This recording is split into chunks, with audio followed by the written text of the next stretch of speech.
Within the wealth dynamic square, we look at 8 different ways you can create wealth, and there are only 8. And as I go through each of the 8, I'll start first of all by just going through the framework and the principles behind wealth dynamics. The first one is on wealth. That wealth is not about the money. It's about our personal path of least resistance, where we are following our flow, and as a result, whether we're getting paid or not, we know it's the right path for us. So the first fundamental thing is that this is about who we are, not what we do. And the second part is that this is not about a particular industry or vehicle or profession or even country. That you'll find that great entrepreneurs will always move to whichever is going to be the right place where they get their flow. Like a great surfer, you don't complain about the fact that the surf is out and you don't have a good wave. You just position yourself for where the wave's about to be. So the second thing, which is really important, is not only is this about who you are, it's about who you play the game with, and even the football pitches or the court that you actually show up in as well. And the third thing, which is really important, is that as we actually start following our flow, we realize that, like any flow, it's not so much about where it's coming from as a result of where it's going to. That this is not so much about the effect, which is what wealth is, but the cause or the purpose behind why you're doing what you're doing in the first place. So how does the wealth dynamic square work? Well, here is the format. You have a square, you have a top and a bottom, which is the way we think. So this is our thinking dynamic. And then we have a left and right, which is the way we act, which is our action dynamic. You'll see that on the top, you have the people who have their head in the clouds, which is a high frequency thinking called intuitive thinking. And at the bottom, you have the ear to the ground, which are the sensory thinkers. The ones at the top will create value through something called innovation. And the ones at the bottom will create it through something called timing, which is totally different. You've also got the left and the right, where you'll have some of us who are on the left side in the way we act, which is introvert action. Introvert action means that we are able to leverage through the way that we are multiplying, which is making things really simple, creating a system, working on our business, not in it, and as a result, we can multiply, as opposed to magnify, because some of us don't know how to make things simple. In fact, we can't help but make things complicated, and that's okay, because there are some who are on the extrovert side, which is not about creating systems in the back end, but actually being out in front. And it's about the relationships, and it's about the way that we connect with each other as well. This goes much deeper as you get into wealth dynamics in terms of how this fits into seasons and how it fits into the timings of our industries. But let's just keep for now to just those 8 different profiles that fit around the square. So start from the top in the center, and we have someone called a creator.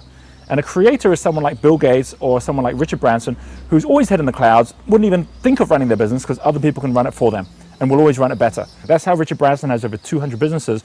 He's always there creating new ones. That's someone who is able to leverage through others and doing it through the innovation. If we then step one step to now the star, this is someone who is not there at the very beginning of the cycle, but almost. Not the one creating the spark, but the one creating the sparkle. And a star is somebody who is exceptional at thinking on their feet, very creative, very head in the clouds, but they're actually more extrovert than a creator as well. Martha Stewart and Oprah Winfrey can do much better taking products that fit their brand and promoting them than trying to create their own products. And so a star would be looking to say, right, what products can I work with? What teams can I actually start to work with as well? And how do I make sure I have a brand which personifies what I stand for? And that becomes the lasting wealth of a star. And the equity they build is not the equity within the product, it's the equity within the brand itself. The next person is someone called a supporter, who's a fantastic leader. And we call them a supporter because whereas we're all leaders, this is someone who is exceptional at leading people, but through other people's creations. So for example, someone like Steve Ballmer, who is the head of Microsoft, or Jack Welch, who is the head of General Electric, which was Thomas Edison's company.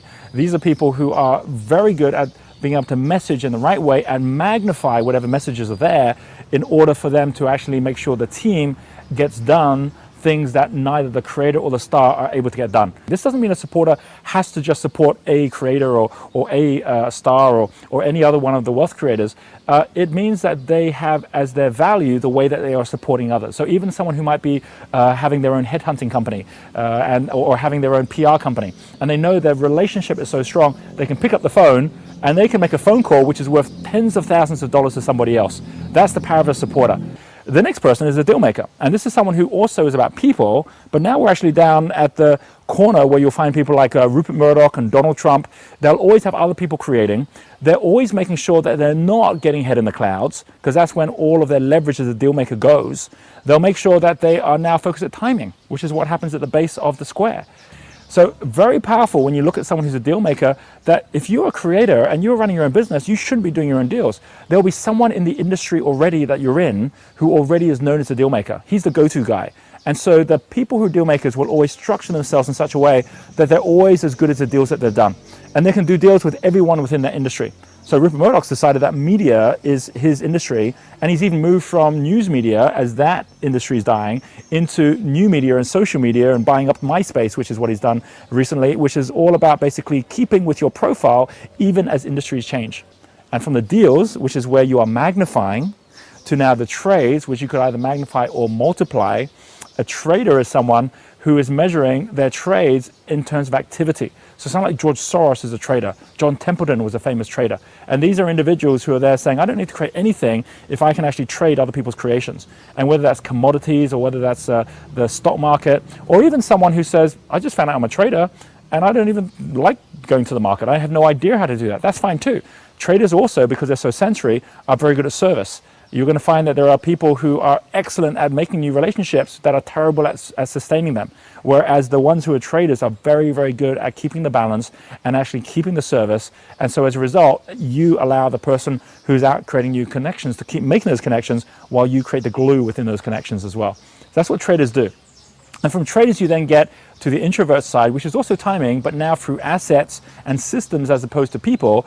And you'll find people like Warren Buffett. This is the accumulator.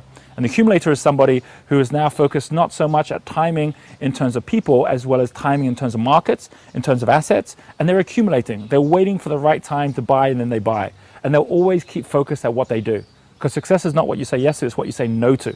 And you find people like Warren Buffett are very clear what they say no to, and as a result, they attract exactly the right opportunities for them. So this is about attraction, and it's about how when we flow, we create attraction into our flow. And the more he gets into his flow as an accumulator, the more he's going to attract all the resources he needs to do an even better job and contribute even more. And from that accumulator, where we have those who are quite introvert and always studying, always taking more time to look at things, you then again slow time down further when you get to a lord. And a lord is right on the opposite side from someone who's a supporter. A lord is someone who is like a landlord, always focused on cash flow. They don't even have to own the product. All they have to own is the cash flow behind the product. So many landlords, they don't even own the properties. The banks own the properties, or others own the properties, but they will make sure that they have actually created that margin in between. And it's not just about land, it can be about anything. Someone, let's say, for example, like Sergey Brin with Google, is making sure that no matter what's going on the internet, he's making money from all that flow.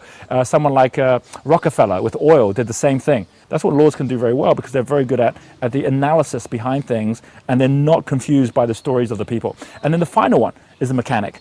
And the mechanic is the one who's great at completing in the same way the creator is great at starting. And the mechanic is the one like, let's say, for example, Ray Kroc, who went his whole life trying to be a star, promoting other people's products. And then when he got into his 60s, he realized he was never going to make it that way, comes across the McDonald's brothers and says, I don't have to promote what they do. I can actually multiply what they do. I can actually create a better system for them. So this is what a mechanic does. They create systems as opposed to product or brand. And there are some amazing mechanics out there. Someone like Jeff Bezos at Amazon.com is always there looking from the point of view of saying, how do I create a better system to attract all the right products, all the right brands, and as a result, that's how I'll make my money, by allowing other people to leverage my value.